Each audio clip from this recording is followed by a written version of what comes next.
کل یہاں تک میں نے عرض کیا تھا کہ مدینہ منورہ میں اسلام کیسے پہنچا اور انصاری صحابہ قبیلہ اوس اور خزرج کے لوگ نبی علیہ السلام تک کس طرح پہنچے۔ قبیلہ خزرج کا بھی کچھ تعارف آ گیا، قبیلہ اوس کا بھی کچھ تعارف آ گیا۔ اس سے آگے یعنی مسلمانوں کو ایک دم جو مدینہ منورہ کی جانب رجحان ہوا اور بڑی تیزی کے ساتھ مسلمانوں نے مدینہ منورہ کی جانب ہجرت شروع کی اور بالآخر نبی علیہ السلام کی ہجرت کا راستہ بھی ہموار ہوا، اس کے متعلق مسند کے اندر ایک روایت آتی ہے، مسند امام احمد کے اندر حدیث نمبر 14510۔ اس میں یہ روایت آتی ہے کہ نبی علیہ السلام ایام حج میں مختلف لوگوں سے ملاقاتیں فرماتے تھے اور فرماتے تھے کون میری مدد کرے گا کہ میں اپنے رب کا پیغام پہنچا سکوں اور اسے جنت مل جائے۔ قریش کے لوگ اپنی پوری توانائیاں خرچ کر رہے تھے کہ لوگوں کی نبی علیہ السلام سے ملاقات نہ ہونے پائے۔ حضرت جابر رضی اللہ تعالیٰ عنہ ایک صحابی ہیں، وہ کہتے ہیں کہ نبی علیہ السلام یہ تسلسل کے ساتھ لوگوں کو دعوت دیتے رہے، لیکن اللہ تعالیٰ نے ہمیں یثرب سے اٹھایا اور نبی علیہ السلام کی خدمت میں پہنچا دیا۔ ہمیں یہ سعادت نصیب ہو گئی کہ ہم نبی علیہ السلام کو اپنے یہاں لے آئے، ٹھکانہ فراہم کیا، ان کی تصدیق کی، اور کچھ لوگ آئے نبی علیہ السلام کی خدمت میں، ہمارے پاس واپس آئے، اسلام قبول کر چکے تھے، نبی اسلام نے جو قرآن پڑھایا تھا وہ ہمارے پاس آ گیا۔ آہستہ آہستہ ہمارے ہر گھر میں ایک دن ہم لوگ سارے مشورہ کرنے کے لیے اکٹھے ہوئے، اوس اور خزرج کے جتنے لوگ مسلمان ہوئے تھے وہ آپس میں مشورہ کرنے کے لیے اکٹھے ہوئے، اور آپس میں یہ بات چیت ہونے لگی کہ یار کب تک نبی علیہ السلام مکہ مکرمہ میں رہیں گے، کب تک وہاں پہ لوگوں کی اذیتیں برداشت کرتے رہیں گے، اور کب تک نبی علیہ السلام خوف کے عالم میں زندگی گزارتے رہیں گے، اطمینان اور یکسوئی کے ساتھ اپنے رب کا پیغام نہیں پہنچا سکتے ہیں۔ کیوں نہ ایسا کریں کہ ہم لوگ نبی علیہ السلام کو اپنے یہاں آنے کی دعوت دے دیں کہ جی آپ ہمارے پاس آئیں۔ یہ آپس میں اوس اور خزرج کے لوگوں کی ایک مشاورت ہوئی، طے یہ پایا کہ ہم نبی علیہ السلام کو اپنے یہاں آنے کی دعوت دیتے ہیں۔ یہ آسان کام نہیں تھا، آپ دعوت دینے کے لیے اپنے پاس کسی بزرگ کو بلا لیں، وہ بزرگ آپ کے پاس 1 گھنٹہ 2 گھنٹے 2.5 گھنٹے 3 گھنٹے رہیں گے، 1 دن رہیں گے 2 دن رہیں گے، پھر واپس چلے جائیں گے۔ لیکن نبی علیہ السلام کو مستقل طور پر اپنے پاس بلانا اور یہاں پر رہائش اختیار کرنے کی دعوت دینا، یہ پورے عرب سے لڑنے کے مترادف تھا، پورے عرب سے جنگ کرنے کے مترادف تھا۔ وجہ اس کی یہی ہے کہ بڑے بڑے قبیلے نے تو اسلام قبول کیا ہی نہیں تھا، خود قریش کے لوگوں نے اسلام قبول نہیں کیا تھا، تو یہ سیدھا سیدھا قریش سے ٹکر لینے والی بات تھی۔ لیکن ان لوگوں نے باہمی مشورے میں یہ طے کیا کہ اب ہم نبی علیہ السلام کو دعوت دیں گے، نبی علیہ السلام ہمارے پاس تشریف لائیں۔ چنانچہ 70 افراد نبی علیہ السلام کی خدمت میں روانہ ہو گئے۔ نبی علیہ السلام کے پاس ایام حج میں یہ لوگ پہنچے، طے یہ ہوا کہ اسی گھاٹی میں ملاقات ہوگی جہاں پہلے بھی ملاقات ہو چکی تھی۔ تو یہ کہتے ہیں کہ ہم ایک ایک 2 کر کے نبی علیہ السلام کے پاس جمع ہوئے، اکٹھے نہیں گئے سارے، کیونکہ اگر اکٹھے 70 افراد اگر اکٹھے ہو کر کہ ایک جگہ سے دوسری جگہ موو کریں تو لوگوں کو پتہ چلے گا، تو غیر محسوس طریقے سے ایک ایک 2 کر کے ہم لوگ نکلتے گئے تھوڑے تھوڑے وقفے سے، اور وہاں پر اس گھاٹی میں ہم سب لوگ جمع ہو گئے۔ جب ہم پورے ہو گئے، 70 افراد پورے ہو گئے، نبی علیہ السلام بھی تشریف لے آئے، تو بات چیت شروع ہوئی۔ ہم نے عرض کیا یا رسول اللہ آپ کی کیا شرائط ہیں جن کے اوپر آپ ہم سے بیعت لینا چاہتے ہیں؟ نبی اسلام نے فرمایا بھئی سب سے پہلی بات تو یہ ہے کہ تم ہر حال میں میری بات مانو گے، میری اطاعت کرو گے، چاہے تم یعنی چست ہو یا سست ہو، ہر حال میں تم میری بات مانو گے، میری اطاعت کرو گے۔ اللہ کے نام پر خرچ کرنے کا جذبہ اپنے اندر پیدا کرو گے، ہر حال میں، تنگی ہو یا آسانی ہو۔ امر بالمعروف اور نہی عن المنکر کرو گے، حق بات کہنے میں کسی کی ملامت کی پرواہ نہیں کرو گے، میری مدد کرو گے، مجھے اپنے رب کا پیغام پہنچانے میں تحفظ فراہم کرو گے، نماز قائم کرو گے۔ یہ شرائط نبی علیہ السلام نے پیش کی۔ ان لوگوں نے پوچھا کہ جی اس کے بدلے میں ہمیں کیا ملے گا؟ نبی علیہ السلام نے فرمایا رب کی جنت ملے گی۔ تو جتنے حضرات تھے ان سب نے جو ہے وہ کا منظور ہے۔ اس وقت اس سے پہلے کہ بیعت ہوتی، حضرت اسعد بن زرارہ رضی اللہ تعالیٰ عنہ کھڑے ہو گئے۔ یہ سب سے چھوٹے تھے اور ان کا نام یہ تیسری مرتبہ میں آپ کے سامنے لے رہا ہوں، اسعد بن زرارہ۔ انہوں نے کھڑے ہو کر اپنے ہی لوگوں سے مخاطب ہو کر کہا، اے لوگو، ہم لوگ یہاں پر سفر کر کے اس مقصد کے لیے آئے، ہمیں یقین ہے کہ یہ اللہ کے پیغمبر ہیں، لیکن تمہیں معلوم ہے کہ تم کیا فیصلہ کرنے جا رہے ہو؟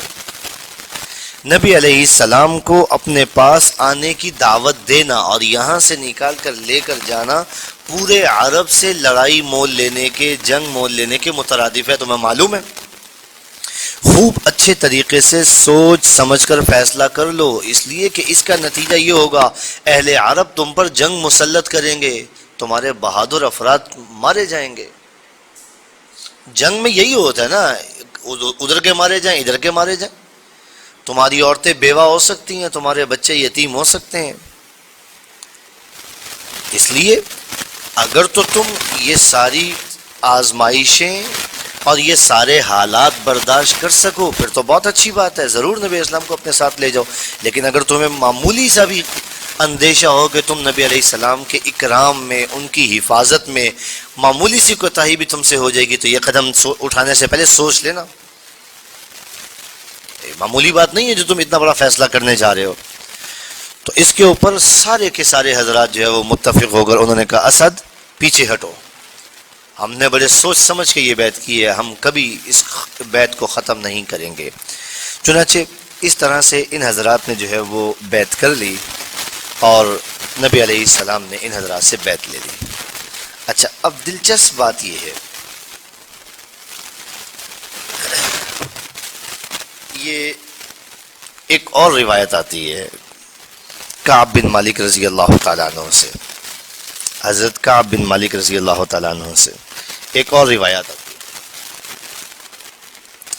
وہ کہتے ہیں کہ ہم لوگ اپنی قوم کے کچھ مشرک حاجیوں کے ساتھ نکلے، ہمارے پاس اس وقت دین نہیں تھا۔ یہ ایک روایت حضرت کعب بن مالک کی بڑی زبردست دلچسپ روایت ہے، مسند امام احمد کے اندر آتی ہے یہ روایت۔ وہ کہتے ہیں کہ ہم لوگ جب مدینہ منورہ سے روانہ ہوئے، ہمارے ساتھ بہت سارے مشرک لوگ بھی تھے، حج کے ارادے سے نکلے ہوئے تھے۔ ہمارے ساتھ ایک صحابی تھے حضرت برا ابن معرور، میم عین را واو را، برا ابن معرور، وہ ہم میں عمر رسیدہ بھی تھے، ہمارے سردار بھی تھے۔ ہم مدینہ منورہ سے نکلے تو حضرت برا ابن عازب رضی اللہ تعالیٰ عنہ نے ہم لوگوں سے ایک بات کہی۔ وہ نماز پڑھتے تھے اور بہت سارے لوگ نماز پڑھتے تھے، لیکن کچھ مشرک لوگ بھی تھے۔ کہنے لگے کہ جی مجھے ایک مسئلہ جو ہے وہ پیش آیا ہے۔ لوگوں نے پوچھا کہ جی کیا مسئلہ ہے؟ کہنے لگے مجھے نہیں معلوم کہ آپ میری موافقت کرتے ہیں کہ نہیں کرتے، لیکن ایک مسئلہ ہے، ایک رائے ہے میری۔ اس وقت تک لوگ نماز پڑھتے تھے بیت المقدس کی جانب رخ کر کے، خانہ کعبہ کی جانب رخ کر کے نماز پڑھنے کا حکم نہیں آیا تھا اس وقت تک۔ کہنے لگے میرا دل نہیں مانتا کہ میں خانہ کعبہ کی طرف پشت کر کے نماز پڑھوں، میرا دل نہیں مانتا کہ میں خانہ کعبہ کی جانب پشت کر کے نماز پڑھوں۔ ہم نے جو باقی مسلمان تھے تو انہوں نے کہا کہ جی بھائی نبی علیہ السلام کے حوالے سے ہمیں تو یہی بات معلوم ہے کہ وہ بیت المقدس کی جانب رخ کر کے نماز پڑھتے ہیں، اب بیت المقدس کی جانب رخ کر کے نماز پڑھیں تو خانہ کعبہ کی جانب پوچھ تو ہو یا نہ ہو یہ تو ہمیں معلوم نہیں ہے۔ کہنے لگے نہیں میرا دل نہیں مانتا، آپ لوگ جو ہے وہ بیت المقدس کی جانب رخ کر کے نماز پڑھتے رہو، میں تو خانہ کعبہ کی جانب رخ کر کے نماز پڑھوں گا۔ یہ کس نے کہا؟ حضرت برا ابن معرور رضی اللہ تعالیٰ عنہ نے۔ میرا دل نہیں مانتا، میں تو خانہ کعبہ کی جانب۔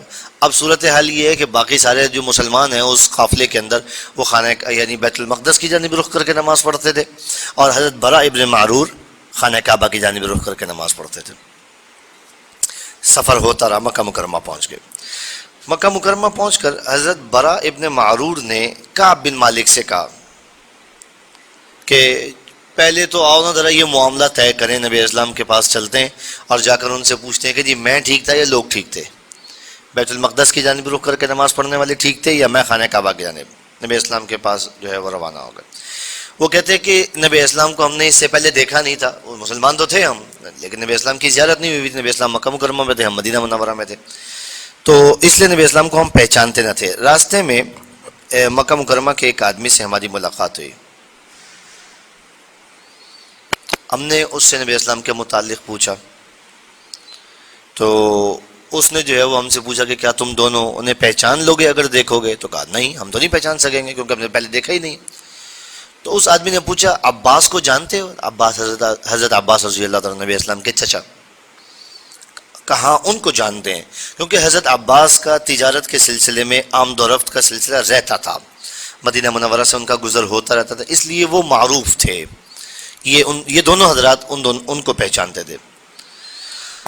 اس نے کہا کہ جی آپ مسجد حرام میں داخل ہوں، حرم شریف میں داخل ہوں، حضرت عباس کے ساتھ جو آدمی بیٹھا ہوا ہے نا وہی نبی علیہ السلام۔ اس وقت نبی اسلام حرم میں بیٹھے ہوئے ہیں، خانہ کعبہ کے سائے میں تشریف فرمائے، حضرت عباس کے ساتھ جو آدمی بیٹھا ہوا ہے نا وہی نبی اسلام ہے۔ کہتے ہم لوگ مسجد حرام میں داخل ہوئے، دیکھا کہ نبی اسلام بھی تشریف فرمائے، حضرت عباس بھی تشریف فرمائے، سلام کر کے بیٹھ گئے۔ نبی علیہ السلام نے حضرت عباس سے پوچھا ابو الفضل آپ ان دونوں کو پہچانتے ہیں؟ آپ ان کو جانتے ہیں؟ یہ کون لوگ ہیں؟ حضرت عباس نے بتایا ہاں جی یہ اپنی قوم کے سردار ہیں، برا ابن معرور، اور یہ کعب بن مالک ہیں۔ اب کعب بن مالک مشہور شعراء میں سے تھے۔ نبی اسلام نے فرمایا وہی کعب جو شاعر ہے؟ حضرت عباس نے کہا جی ہاں یہ وہی شاعر ہے، یہ شاعر آیا آپ کے پاس۔ حضرت برا ابن عازب نے جو ہے وہ اپنا اشکال پیش کیا، کہنے لگے یا رسول اللہ سارے لوگ شام کی طرف بیت المقدس کی طرف رک کر کے نماز پڑھتے رہے، میرا دل نہیں مانتا تھا، میں نے جو ہے وہ بیت المقدس کے بجائے خانہ کعبہ کی جانب رک کر کے نماز پڑھی ہے۔ نبی علیہ السلام نے فرمایا بھائی اللہ تعالیٰ نے ایک قبلہ ہمارا اس وقت مقرر کیا ہوا ہے بیت المقدس، اگر تم اسی کے پر قائم رہتے تو اچھا ہوتا۔ معنی یہ ہے کہ ابھی تک چونکہ خانہ کعبہ کو مستقل باضابطہ طور پر قبلہ مقرر نہیں کیا گیا، اس لیے بیت المقدس کی جانب ہی رخ کر کے نماز پڑھو۔ تو بعد میں حضرت برا ابن معرور رضی اللہ تعالیٰ عنہ خانہ کعبہ کی جانب رخ کر کے نماز پڑھتے رہے۔ پھر حج کے ایام شروع ہو چکے تھے تو یہ لوگ حج کے لیے روانہ ہو گئے۔ نبی اسلام نے بھی اس وقت تک کوئی بات نہیں فرمائی۔ حج کے ایام میں آپ جانتے ہیں کہ پھر انسان کے لیے ایک دوسرے سے ملاقات کرنا نسبتاً آسان ہوتا ہے۔ حج کے لیے روانہ ہو گئے۔ ایام تشریق کی ایک درمیانی رات میں ایک وقت طے ہو گیا کہ اس گھاٹی میں نبی علیہ السلام سے ہماری ملاقات ہوگی۔ جس رات کا وعدہ تھا اس رات ہم لوگوں نے نبی علیہ السلام سے ملاقات کرنی تھی۔ کہتے کہ ہمارے ساتھ ہمارا ایک سردار تھا ابو جابر عبداللہ ابن عمر، ابو جابر عبداللہ ابن عمر۔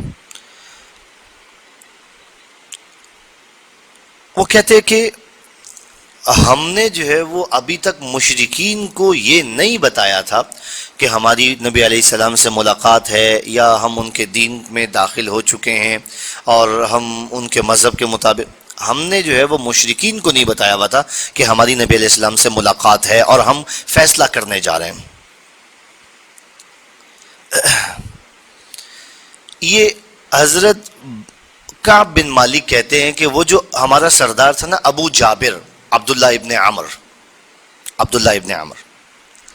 ہم نے ان کو پہلے اکیلے میں ان سے ملاقات کی اور ان کو سمجھایا کہ دیکھو یار، آپ جس دین کے اوپر ہیں یہ دین ٹھیک نہیں ہے.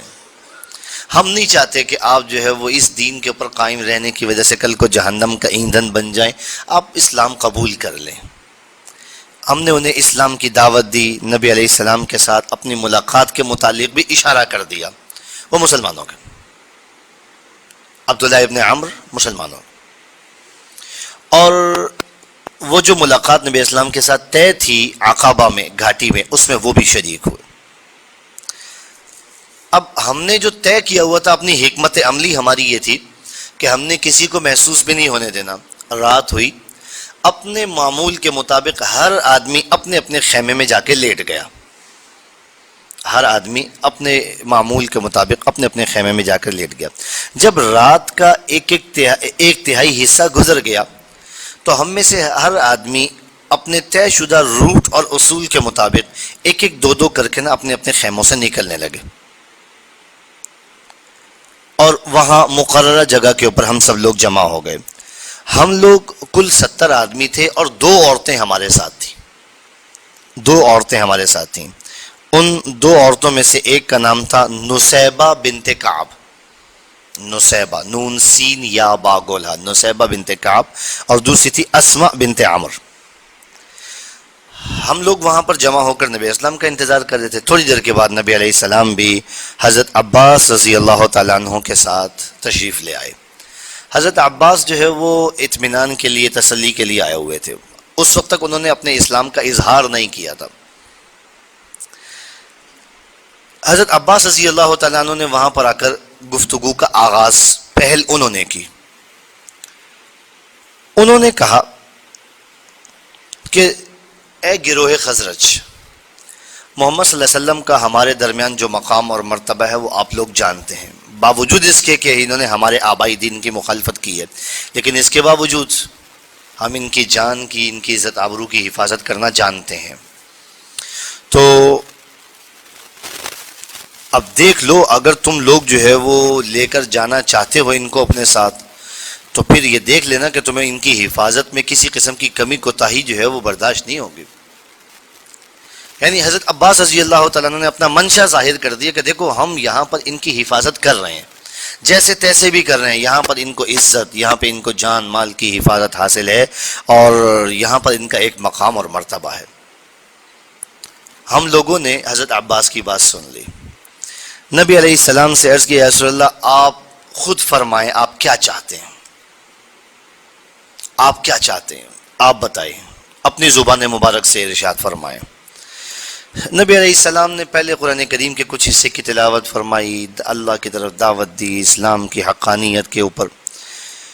فرمایا کہ میں تم سے اس شرط پر بیعت لوں گا کہ تم جس طرح اپنے بیوی بچوں کی حفاظت کرتے ہو میری بھی اسی طرح سے حفاظت کرو گے.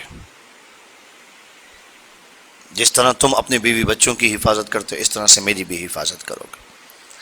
حضرت برا ابن معرور رضی اللہ تعالیٰ عنہ نے اٹھ کر نبی اسلام کا دست مبارک پکڑ لیا اور کہنے لگے، یا رسول اللہ وعدہ رہا، جیسے ہم اپنے بیوی بچوں کی حفاظت کرتے ہیں اسی طرح سے آپ کی بھی حفاظت کریں.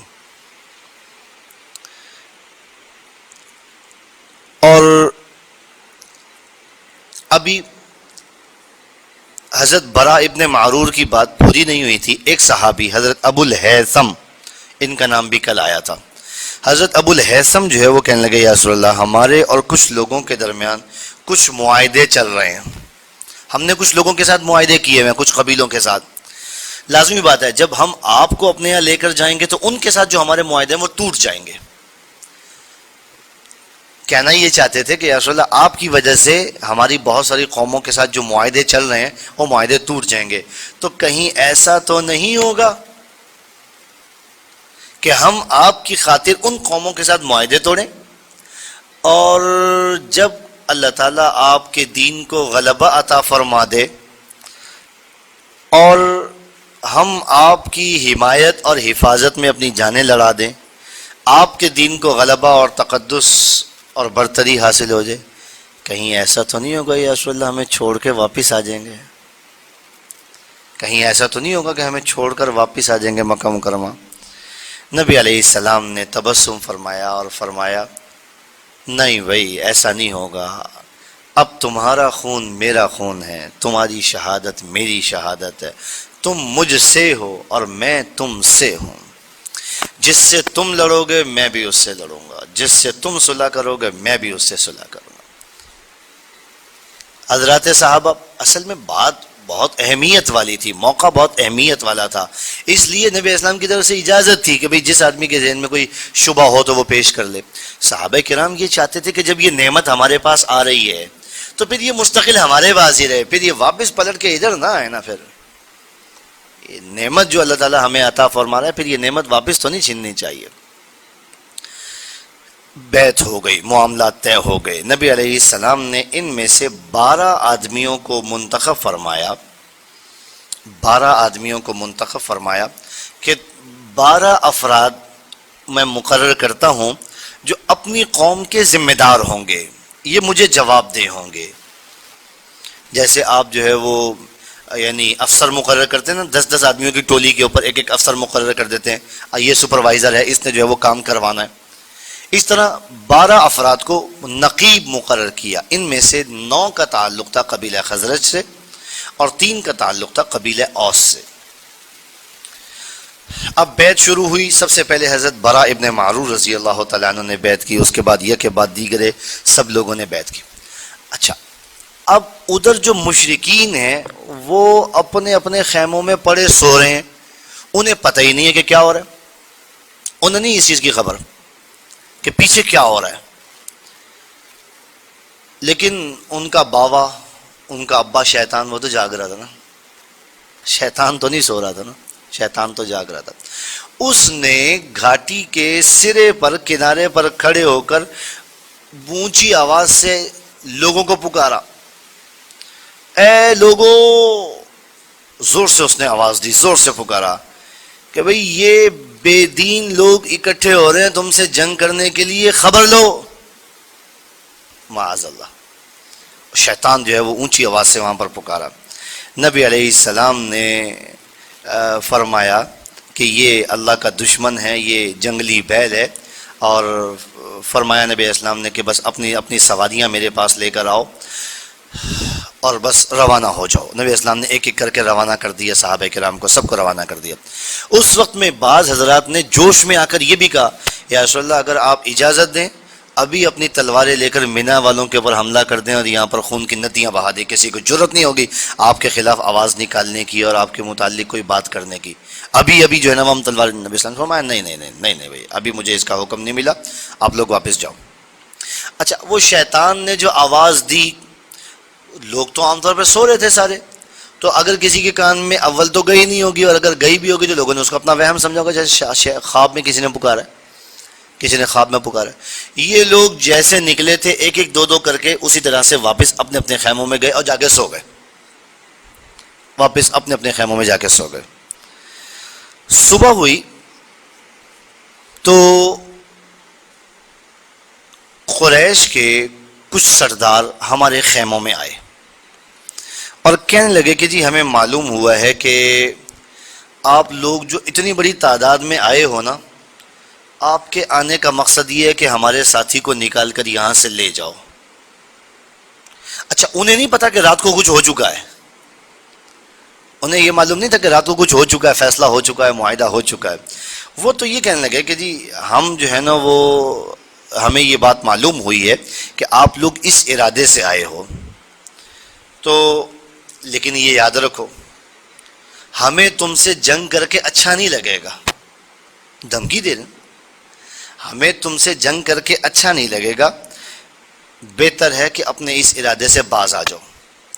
اب ہمارے خیموں میں تو سارے لوگ تھے نا، مسلمان بھی تھے اور غیر مسلم بھی تھے، مشرک بھی تھے، تو وہ جو مشرک تھے نا وہ قسمیں کھا کر کہنے لگے کہ نہیں ایسی کوئی بات نہیں ہوئی بھائی، ہمارے علم میں تو ایسی کوئی بات نہیں ہے، اور ہم تو اس مقصد کے لیے آئے بھی نہیں ہیں، ہم تو حج کرنے کے لیے آئے ہوئے ہیں، ہمارا تو کوئی ایسا ارادہ نہیں ہے۔ وہ قسمیں کھا رہے تھے اور وہ سچے تھے اپنی قسموں کے اندر، کیونکہ ان کو تو واقعی کچھ معلوم نہیں تھا۔ اچھا، تھوڑی دیر کے بعد نا وہ جو رؤسائے قریش آئے ہوئے تھے، مشرکین مکہ آئے ہوئے تھے، وہ لوگ واپس جانے کے لیے اٹھے نا، تو ان میں ایک آدمی تھا حارث بن ہشام، حارث بن ہشام، اس نے بڑے زبردست جوتے پہنے، بڑے قیمتی جوتے پہنے ہوئے تھے اس نے. آپ بازار جاتے ہیں اب تو خیر جو ہے نا وہ جوتے بھی ہزاروں روپے میں آتے ہیں، 10,000 روپے کا ایک جوتا آتا ہے، 15,000 کا، 20,000 کا، اور لوگ اس کے اوپر فخر بھی کرتے ہیں، فلاں دکان سے لے کے آؤں 20,000 روپے کا جوتا ہے. بہت اچھا جی، 20,000 روپے میں غریب آدمی کے پورے مہینے کا خرچہ نکل آئے، اور جوتے جو ہے نا وہ 20,000 روپے کے پہنتے ہیں. تو وہ حارث بن ہشام تھا، اس نے جوتے بڑے قیمتی پہنے ہوئے تھے. تو میرے دل میں خیال آیا کہ کوئی ایسا جملہ بول دوں جس سے جو ہے وہ یہ ثابت ہو جائے کہ ہم بھی باقی لوگوں کے ساتھ شریک ہیں، کیونکہ اب تک تو مشرکین قسمیں کھا رہے تھے نا، ہم میں سے تو کوئی آدمی بولا ہی نہیں تھا. تو میں نے سوچا کہ کوئی جملہ میں بھی ایسا بول دوں جس سے ثابت ہو جائے کہ ہم بھی ان کے ساتھ ہی ہیں، تاکہ اصل حقیقت نہ کھلے.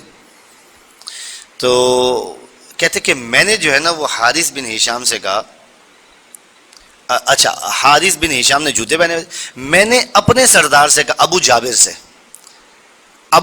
کہا، میں نے کہا ابو جابر اے دیکھو اس نوجوان نے کیسے قیمتی جوتے پہنے ہوئے، آپ ایسا جوتا نہیں خرید سکتے. اپنے سردار سے کہا، وہ اس مشرک سے نہیں کہا، اپنے سردار سے کہا ابو جابر یہ دیکھو نا یار اس نوجوان نے کیسے زبردست قیمتی مہنگے جوتے پہنے ہوئے، آپ ایسے جوتے نہیں خرید سکتے. وہ حارث کے کانوں میں آواز چلی گئی، اس نے اپنے جوتے اتارے اور جوتے اتار کے میری طرف اچھال دیے، اور میری طرف اچھال کے کہنے لگا کہ تیری نظر لگ گئی اب یہ تو ہی پہن.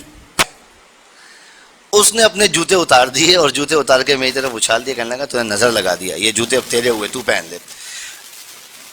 ابو جابر نے اس کو کہا نہیں بھائی یہ تو بچہ سا ہے، اس کا مقصد یہ تو نہیں تھا کہ آپ جوتے اتار کے اس کو دے دیں، شکل صورت میں نے محفوظ کر لیا، اس کا برانڈ مجھے سمجھ میں آ گیا، میں جا کے بازار سے خرید لوں گا.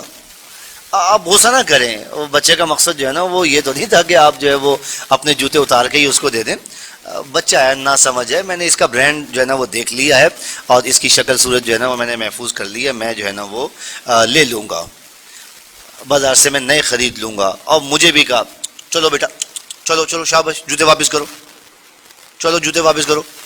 بیٹے ایسی باتیں نہیں کرتے، بری بات ہے، ایسی باتیں نہیں کرتے، اگر آپ کو اچھے لگے تھے تو ٹھیک ہے، بس آپ شکل صورت محفوظ کر لیتے، بازار سے خرید لیتے، بری بات ہے، ایسی بات نہیں کرتے.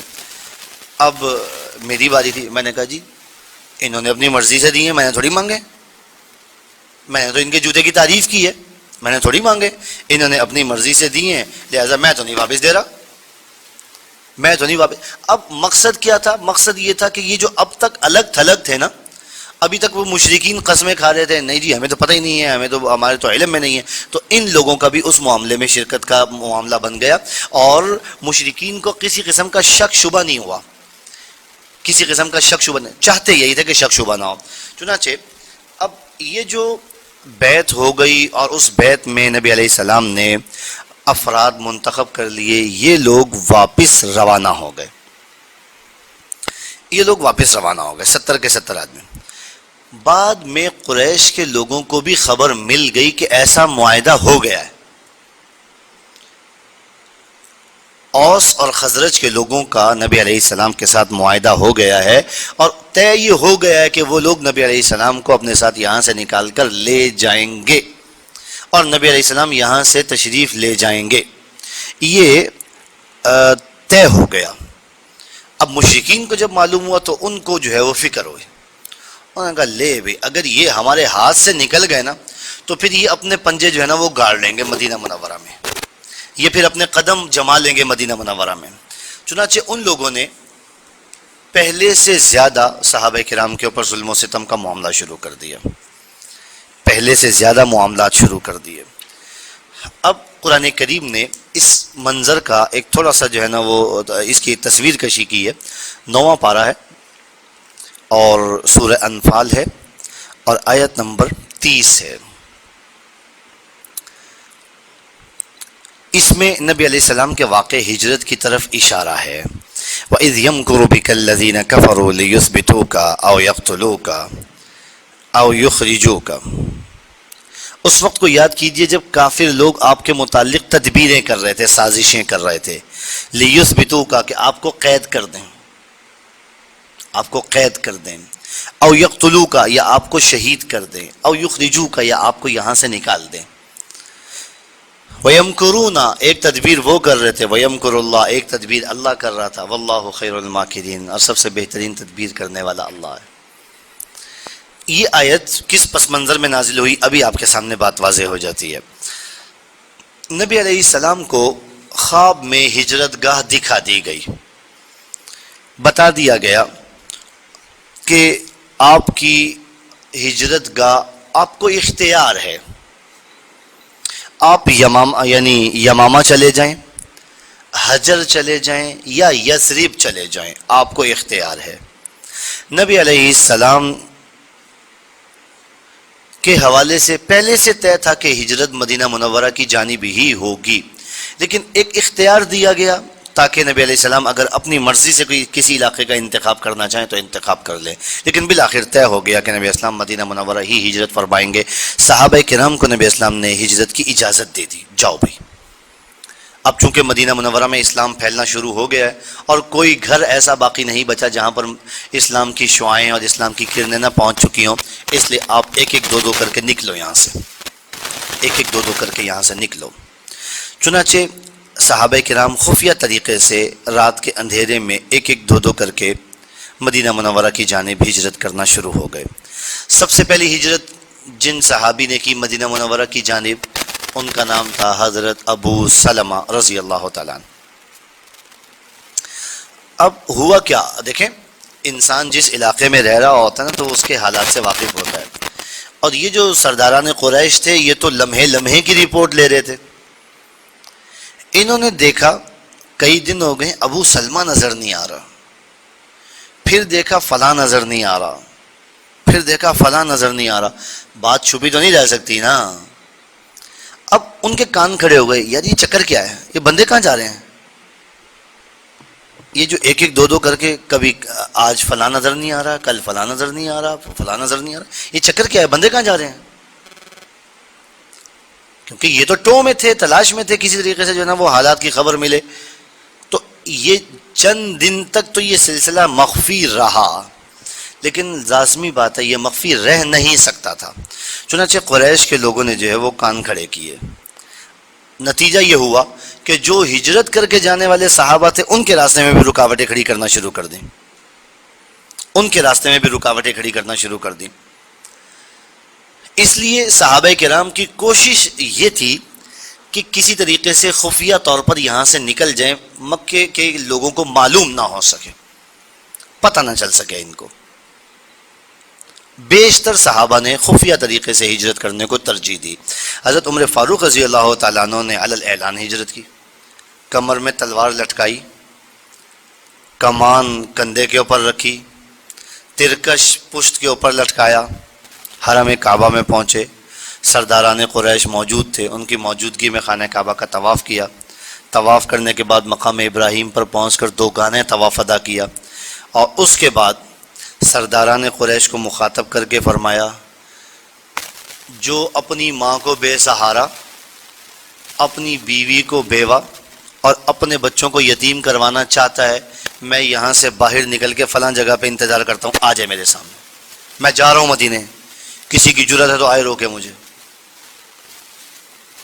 جس کو منظور ہے نا اپنے بچوں کو یتیم کروانا آ جائے میرے سامنے، یہاں سے باہر نکل کے، یہ تو حرم ہے نا، حرم میں تو حرم کا اپنا تقدس ہے، باہر نکل کے میں فلاں جگہ پہ انتظار کروں گا، جس کا دل چاہے آ جائے، جس کا دل چاہے آ جائے۔ تو جرأت کسی کی نہیں ہو سکی، فاروق اعظم رضی اللہ تعالیٰ عنہ ہجرت کر کے مدینہ منورہ کی جانب روانہ ہو گئے۔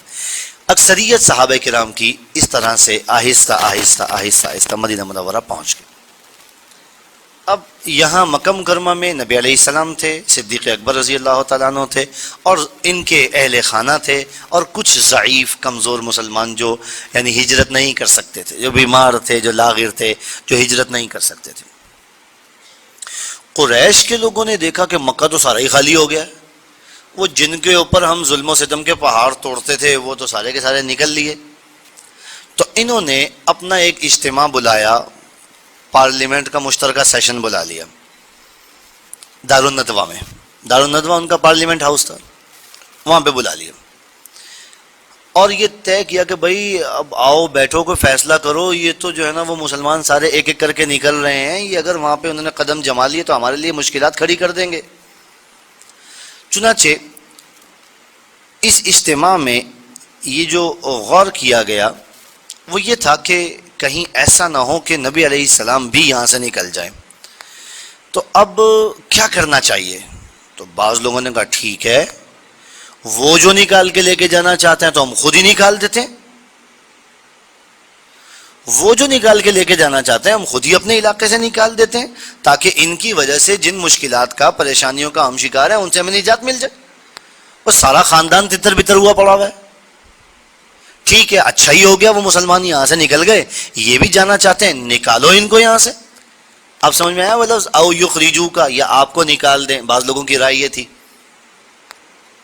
بھائی جانا چاہتے تو بہت اچھا، نکالو ان کو یہاں سے، تاکہ جو جناب جو ہے نا وہ بے امنی ہوئی ہوئی ہے، بے سکونی ہوئی ہوئی ہے، کچھ امن ملے، سکون ملے۔ یہ اتنا عرصہ ہو گیا، 13 سال ہو گئے ہمیں جو ہے نا وہ اذیتیں برداشت کرتے کرتے، اور ان کی وجہ سے حالات میں جو ہے نا وہ انتشار کی وجہ سے، نکالو ان کو یہاں سے۔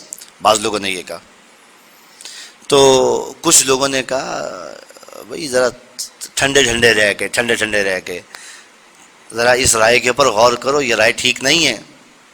جی کیوں ٹھیک نہیں ہے؟ کہ جی بات اصل میں یہ ہے کہ اگر ایک مرتبہ یہ یہاں سے نکل گئے نا تو یہ تمہیں بھی معلوم ہے کہ بات کرنے کا فن تو ان کو آتا ہے، اللہ تعالیٰ نے ان کی بات میں تاثیر تو رکھی ہے، یہ لوگوں کو اپنے گرد اکٹھا کرنے میں کامیاب ہو جائیں گے، اس لیے یہاں سے نکالنا ٹھیک نہیں ہے۔ بعض لوگوں نے یہ رائے دی کہ قید کر دیا جائے، معاذ اللہ نبی اسلام کو قید کر دیا جائے۔ وہ پہلے زمانے کے بڑے بڑے شعراء قید کی زندگی نہیں گزارتے تھے، اسی طرح سے ان کو بھی قید کر دو، یہ بھی قید کے اندر بالآخر معاذ اللہ ان کا وقت آ جائے گا اور یہ دنیا سے چلے جائیں گے۔ لیکن یہ رائے بھی مسترد ہو گئی۔ جن لوگوں نے مسترد کی انہوں نے دلیل یہ دی کہ یہ خبر زیادہ دیر انصار سے مخفی نہیں رہے گی کہ ان کے پیغمبر کو قید کر لیا گیا، وہ آئیں گے اور چھڑا کے لے جائیں گے، اس میں تمہاری بدنامی ہوگی، اس میں تمہاری بدنامی ہوگی، اس لیے یہ رائے بھی جو ہے وہ مسترد ہو گئی۔ بہت ساری آراء اور بھی اس کے علاوہ پیش کی گئیں اور ان کے اوپر جرح ہوتی رہی اور رد و قضا ہوتی رہی۔ بالآخر ابو جہل نے یہ رائے دی اس مسئلے کا ایک ہی حل ہے، ہم معاذ اللہ نبی علیہ السلام کو شہید کر دیں۔ اس طرح مسلمانوں کا زور خود بخود ٹوٹ جائے گا، کیونکہ یہ مسلمانوں کا مرکز ہے۔ جب ہم مرکز کو ہی ختم کر دیں گے تو پھر جو اس کے آس پاس آنے والے ہیں وہ خود بخود ہی منتشر ہو جائیں گے۔ باقی رہی یہ بات کہ ان کے خاندان کے لوگ جو ہے وہ ہم سے قصاص کا مطالبہ کریں گے، تو اس کا بھی حل میں بتا دیتا ہوں۔ فرعون تھا نا امت کا، کہنے لگا اس کا حل بھی میں بتا دیتا ہوں۔ اس کا حل یہ ہے کہ ہر قبیلے کا ایک ایک بہادر نوجوان اس کارروائی میں حصہ لے، ہر قبیلے کا ایک ایک بہادر نوجوان اس کارروائی میں حصہ لے، سب مل کر ان کے مکان کا محاصرہ کر لیں، جیسے ہی وہ اپنے گھر سے باہر نکلیں اکٹھا ایک حملہ کریں اور ان کو شہید کر دیں۔ اگر ان کے خاندان والے مطالبہ لے کر آئیں گے تو کس کس سے مطالبہ کریں گے؟ کیونکہ سارا قبیلے ہی اس کے اندر شریک ہیں، تو کس کس قبیلے سے وہ لڑیں گے؟ نتیجہ یہ ہوگا کہ چونکہ وہ پورے قریش سے لڑنے کی ان کے اندر تو ہمت ہوگی نہیں، اس لیے یہ معاملہ بھی رفع دفع ہو جائے گا، یہ معاملہ بھی رفع دفع ہو جائے گا۔ چنانچہ اس رائے پر اتفاق ہو گیا اور طے کر لیا کہ آج رات کو، یعنی ایک وقت طے کر لیا گیا کہ اس رائے کے اوپر اسی طرح سے عمل کیا جائے گا، اور ہر قبیلے سے بہادر نوجوانوں کی ایک جماعت کا جو ہے وہ انتخاب کر لیا گیا۔ ادھر نبی علیہ السلام کو اللہ تعالیٰ کی طرف سے ہجرت کی اجازت مل گئی۔ نبی علیہ السلام کو جس وقت ہجرت کی اجازت ملی دوپہر کا وقت تھا، شدید گرمی کا موسم تھا۔ نبی علیہ السلام صدیق اکبر رضی اللہ تعالیٰ عنہ کے گھر تشریف لے آئے اور چہرہ لپیٹا ہوا تھا، گھر تشریف لے آئے صدیق اکبر رضی اللہ تعالیٰ عنہ کے۔ صدیق اکبر رضی اللہ تعالیٰ عنہ کو آ کر جو ہے وہ بتایا، نبی علیہ السلام نے فرمایا کہ بھئی گھر میں جو لوگ دوسرے لوگ ہیں نا ان کو آگے پیچھے کرو، مجھے ایک ضروری بات کرنی ہے، ضروری بات کرنی ہے۔ صدیق اکبر نے کہا یا رسول اللہ تو آپ کے گھر والے ہیں، آپ کی بیوی ہے عائشہ، آپ کی بیوی ہے، اور بس ہم ہی ہیں، کوئی غیر فرد نہیں ہے، کوئی اجنبی آدمی نہیں ہے۔ نبی علیہ السلام نے ارشاد فرمایا کہ مجھے ہجرت کی اجازت مل گئی ہے، مجھے حکم دیا گیا کہ میں یہاں سے ہجرت کر جاؤں۔ صدیق اکبر پہلے ہجرت کرنا چاہتے تھے لیکن نبی اسلام نے روک دیا تھا کہ تم ذرا ٹھہر جاؤ، ہو سکتا ہے مجھے بھی ہجرت کی اجازت مل جائے۔ صدیق اکبر نے تعجب کیا یا رسول اللہ آپ کو بھی ہجرت کی اجازت مل جائے گی؟ فرمایا ہاں مجھے امید ہے کہ مجھے ہجرت کی اجازت مل جائے گی۔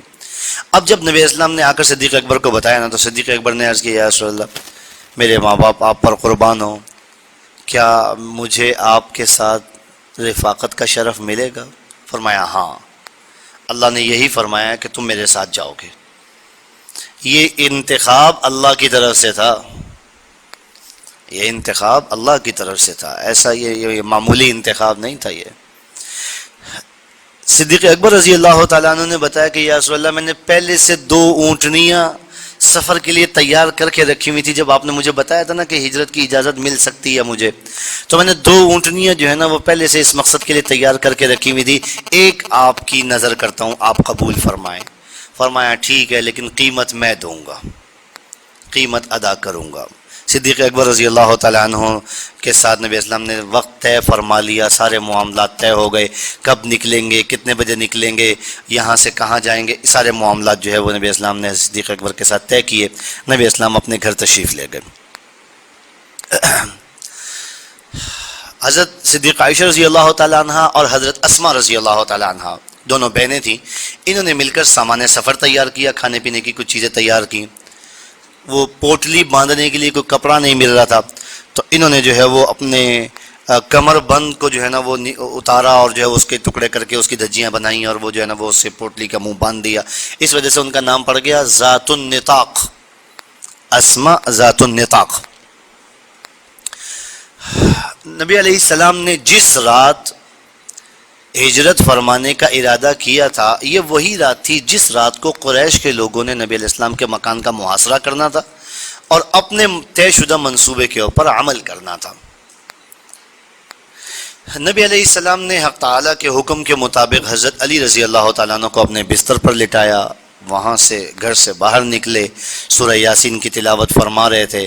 وَجَعَلْنَا مِن بَيْنِ أَيْدِيهِمْ سَدًّا وَمِن خَلْفِهِمْ سَدًّا فَأَغْشَيْنَاهُمْ فَهُمْ لَا يُبْصِرُونَ۔ یہ پڑھتے ہوئے نکلے، مٹی اٹھائی اور جو ہے نا وہ ان کے اس اوپر پھینکی اور کسی آدمی کی جرت نہیں ہو سکی کہ سر اٹھا کر دیکھ سکے، پتہ ہی نہیں چلا، کسی کو پتہ ہی نہیں چلا کہ نبی اسلام جو ہے وہی ان کے درمیان سے ان کے سروں کے اوپر مٹی پھینکتے ہوئے نکل گئے، کسی کو پتہ ہی نہیں چلا۔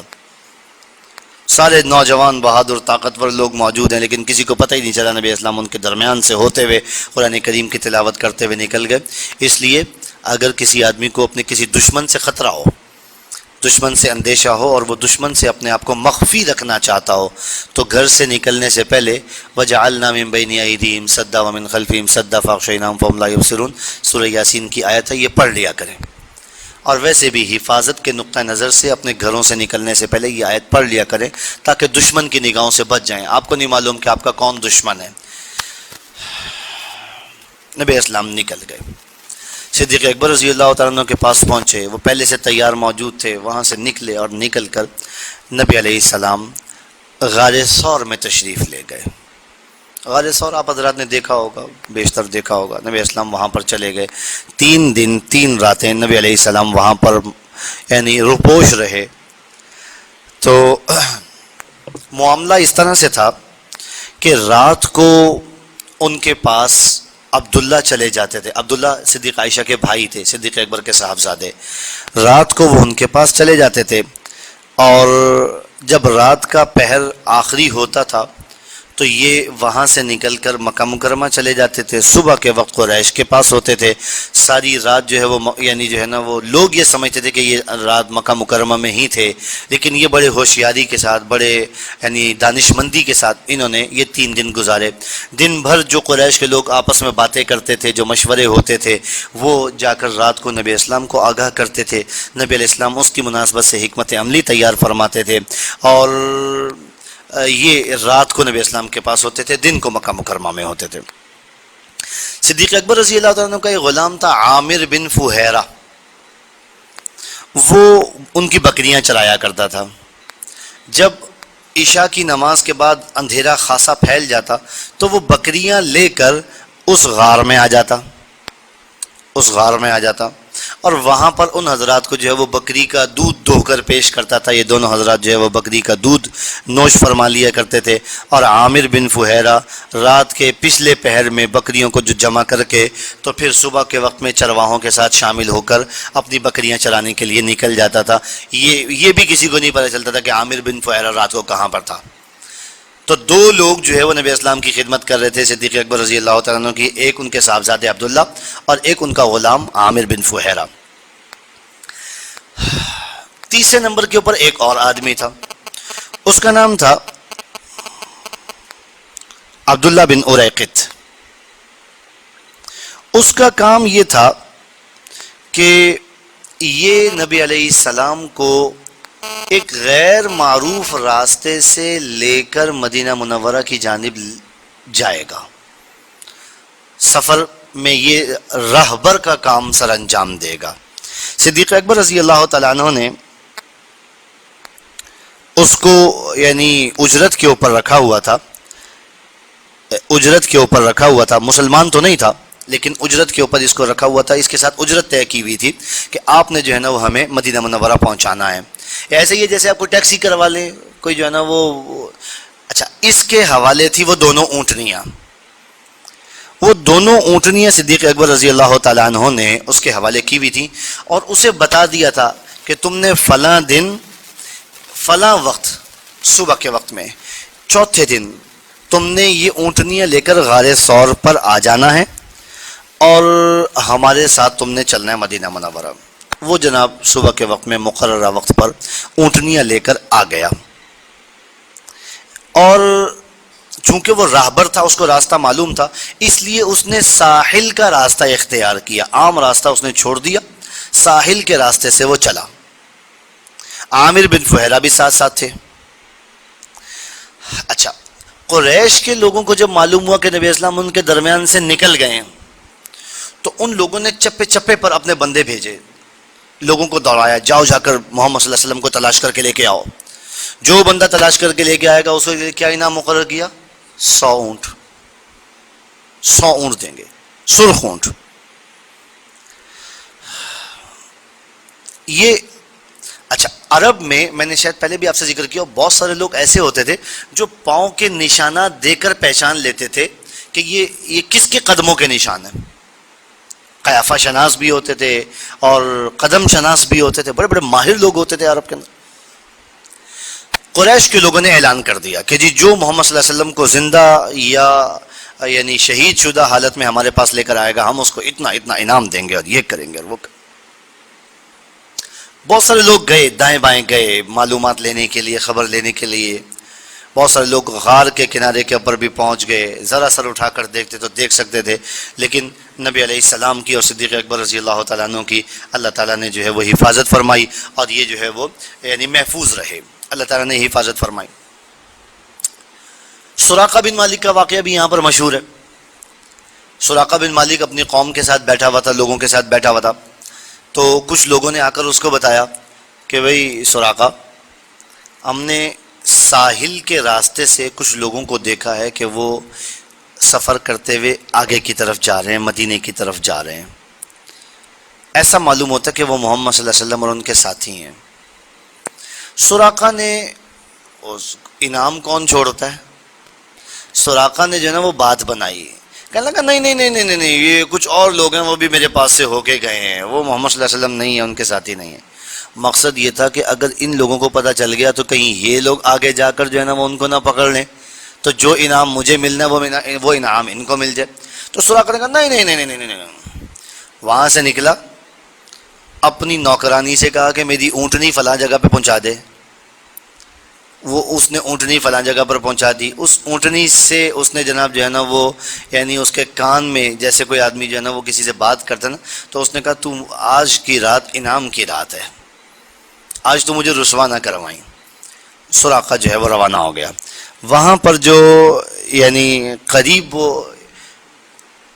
یعنی سفر اس نے بڑی تیزی کے ساتھ کیا، نبی علیہ السلام کے قریب پہنچ گیا۔ صدیق اکبر رضی اللہ تعالیٰ پیچھے مڑ مڑ کے دیکھتے تھے، نبی علیہ السلام مڑ کے نہیں دیکھتے تھے، صدیق اکبر دیکھتے تھے، حالات کا جائزہ لے رہے تھے۔ غار میں بھی صدیق اکبر رضی اللہ تعالیٰ کی طبیعت کے اوپر بوجھ ہوا تھا کہ رسول اللہ اگر جو ہے نا وہ انہوں نے نظر اٹھا کر یوں دیکھا نا تو ہم دکھائی دے جائیں گے۔ 10ویں پارے میں اس کی طرف اشارہ ہے، اذ ہما فی الغار اذ یقول لصاحبہ لا تحزن ان اللہ معنا۔ اس وقت کو یاد کرو جب وہ دونوں غار میں تھے، اور اس وقت کو بھی یاد کرو جب پیغمبر صلی اللہ علیہ وسلم اپنے ساتھی سے فرما رہے تھے، ساتھی کون؟ صدیق اکبر، لا تحزن، کیوں غم کرتے ہو، غمگین نہ ہو، ان اللہ معنا، بے شک اللہ ہمارے ساتھ ہے۔ اللہ تعالیٰ نے وہاں پر بھی حفاظت فرمائی، سراقہ سے بھی حفاظت فرمائی۔ سراقہ قریب پہنچا، صدیق اکبر جو ہے وہ پیچھے مڑ مڑ کر دیکھ رہے تھے، کہنے لگے یا رسول اللہ یہ پہنچ گیا، قریب آ گیا۔ اسی دوران جو ہے وہ سراقہ کے گھوڑے نے جو ہے وہ ٹھوکر کھائی، اور سراقہ بھی گرا اور جو ہے وہ گھوڑا بھی گرا، اور بعض روایات میں تھے کہ گھوڑا زمین میں دھنس گیا، حالانکہ زمین سخت تھی۔ تو سراقہ نے جو ہے وہ اٹھ کر فال نکالی کہ مجھے ان کا پیچھا کرنا چاہیے کہ نہیں، میں ان تک پہنچ سکوں گا کہ نہیں، اور میرے لیے یہ فائدہ مند ہے، یہ نقصان دہ ہے۔ تو سراقہ کہتا ہے کہ جو میری فال نکلی نا وہ نفی میں تھی، مطلب مجھے یہ اشارہ ملا کہ بھئی تو ان کے پیچھے نہ جا، ان کا پیچھا چھوڑ دے، تیرے لیے ان کا پیچھا کرنے میں فائدہ نہیں ہے، نقصان ہے، تو چھوڑ دے ان کا پیچھا۔ تو کہتا ہے کہ میں نے جو ہے نا وہ گھوڑے کو نکالنے کی کوشش کی، گھوڑا نکل آیا، میں نے فال کے اوپر عمل نہیں کیا، پھر دوبارہ گھوڑے کے اوپر سوار ہوا، پھر پیچھے چل پڑا، گھوڑا تھا یا اونٹنی تھی جو بھی سواری تھی۔ اتنا قریب پہنچ گیا کہ نبی اسلام کی قرات کی آواز سن لی، یعنی اتنا قریب پہنچ گیا۔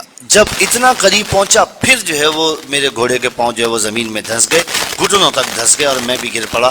میں نے جو ہے وہ گھوڑے کو ڈانٹا، گھوڑے کو کھڑا کیا۔ اب جو ہے وہ جب مجھے یقین ہو گیا کہ میں نبی علیہ السلام تک نہیں پہنچ سکتا اور ان کے اوپر اللہ تعالیٰ کی حفاظت کا کڑا پہرا ہے، تو میں نے کہا کہ جی میری طرف سے آپ امن میں ہیں، میں آپ کو کوئی نقصان پہنچانے کے لیے نہیں آیا، حالانکہ آئے گرفتار کرنے کے لیے تھے۔ کہنے لگے جی میری طرف سے آپ امن میں، میں آپ کو کوئی نقصان نہیں پہنچاؤں گا، آپ ٹھہر جائیں۔ نبی اسلام میری آواز سن کر ٹھہر گئے، صدیق اکبر رضی اللہ تعالیٰ بھی رک گئے۔ میں جو ہے وہ ان کے پاس گیا۔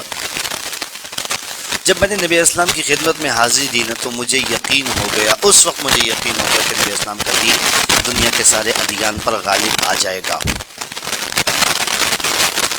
میں نے نبی اسلام کی خدمت میں ایسا کہ میں معذرت چاہتا ہوں، آپ کے پیچھے آیا، یہ کچھ تھوڑا سا کھانے پینے کا سامان ہے، یہ اپنے ساتھ رکھ لیں، آپ کے سفر میں کام آ جائے گا۔ وہ دشمن جو گرفتار کرنے کے لیے آیا تھا، انعام کے لالچ میں آیا تھا، کہنے لگا کہ یہ کچھ تھوڑا سا جو ہے نا وہ سامان ہے تو آپ جو ہے نا وہ رکھ لیں۔ نبی اسلام نے فرمایا نہیں بھائی، اللہ تعالیٰ آپ کو برکت دے، آپ اپنے پاس ہی رکھیں، بس ایک کام ہمارا کر دیں بس، کہ جی حکم فرمائے، حکم فرمائے۔ فرمایا بس میرے متعلق جو ہے وہ کسی کو بتانا نہیں بھائی، یہ بتانا نہیں کہ اس راستے کے اوپر جو ہے نا وہ دیکھا، بس آپ کی یہی مہربانی ہے، اس کے علاوہ ہمیں کچھ نہیں چاہیے۔ تو میں نے کہا کہ یا رسول اللہ آپ مجھے کوئی امن و امان کی تحریر لکھ دیں، جب میں آپ کی خدمت میں حاضر ہوں تو جو ہے نا وہ مجھے امن ملے۔ نبی اسلام نے عامر بن فہیرہ کو کہا لکھ دو بھائی سراقہ کو میری طرف سے امن ملا۔ اور اس وقت نبی علیہ السلام نے حضرت سراقہ سے فرمایا، بعد میں سراقہ مسلمان ہو گئے تھے، سراقہ اس وقت کیا عالم ہوگا جب شاہ ایران کسریٰ کے کنگن تم پہنو گے۔ کہنے لگے یا رسول اللہ ایران کے بادشاہ کسریٰ کے کنگن میں پہنوں گا؟ فرمایا ہاں ایک وقت آئے گا۔ تو حضرت سراقہ نے جو ہے نا وہ تحریر لکھوا لی۔ بعد میں جب ایران فتح ہوا، شاہ ایران کے کنگن آئے، فاروق اعظم نے ان کو بلایا اور بلا کر ان کو کنگن پہنائے۔ اس وقت میں جب نبی اسلام بے سر و سامانی کے عالم میں سفر فرما رہے ہیں، کسی کو یقین بھی نہیں تھا کہ یہ ہو جائے گا، اتنی بڑی تبدیلی آئے گی اور ایران جیسی سپر پاور یہ جو ہے وہ ملیا میٹ ہو جائے گی۔ خیر بہرحال سراقہ بن مالک جو ہے وہ واپس چلے گئے۔ ادھر مسلمانوں کو خبر مل چکی تھی کہ نبی علیہ السلام مکہ مکرمہ سے نکل پڑے اور ہجرت کر کے مدینہ منورہ تشریف لا رہے ہیں۔ روزانہ مسلمان جو ہے وہ مدینہ منورہ سے باہر آتے تھے، نبی علیہ السلام کا انتظار کرتے تھے اور انتظار کر کر کے اپنے گھروں کو واپس چلے جاتے تھے۔ ایک دن لوگ انتظار کر کر کے اپنے گھروں کو واپس جا چکے تھے.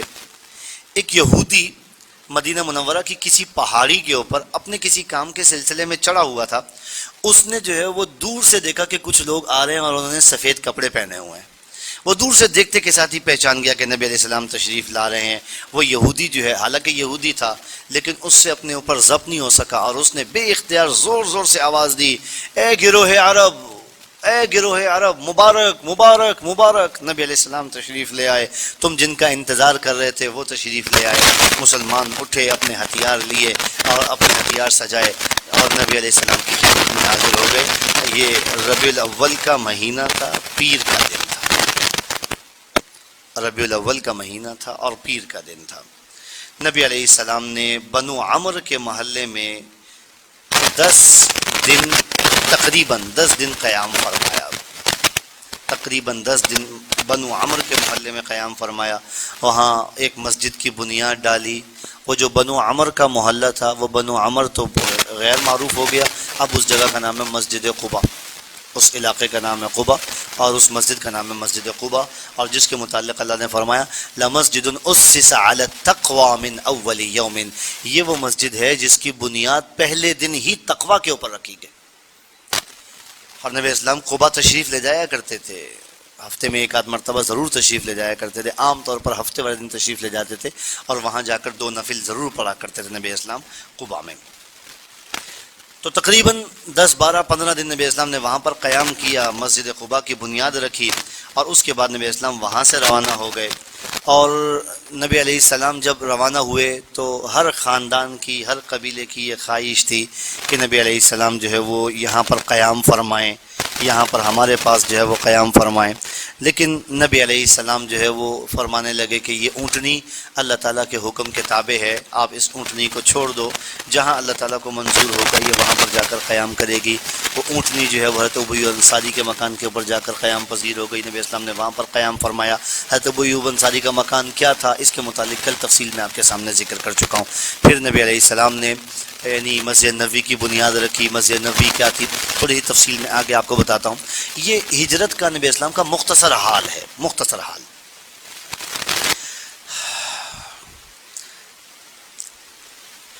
میں نے اس درمیان میں بہت ساری چیزیں چھوڑ دی ہیں جو بیشتر چیزیں آپ کو معلوم ہیں. یہ میں نے آپ کو بتا دیا کہ یہ پیر کا دن تھا, ربیع الاول کا مہینہ تھا. تاریخ کیا تھی؟ بعض مورخین کی رائے یہ ہے کہ ربیع الاول کی 2 تاریخ تھی اور بعض مورخین کی رائے یہ کہ ربیع الاول کی 12 تاریخ تھی جب نبی اسلام مدینہ منورہ تشریف لائے. ستمبر کا مہینہ تھا, 20 تاریخ تھی اور 622 عیسوی. 20 ستمبر 622 عیسوی نبی اسلام مدینہ منورہ میں پہنچے تھے. نبی علیہ السلام نے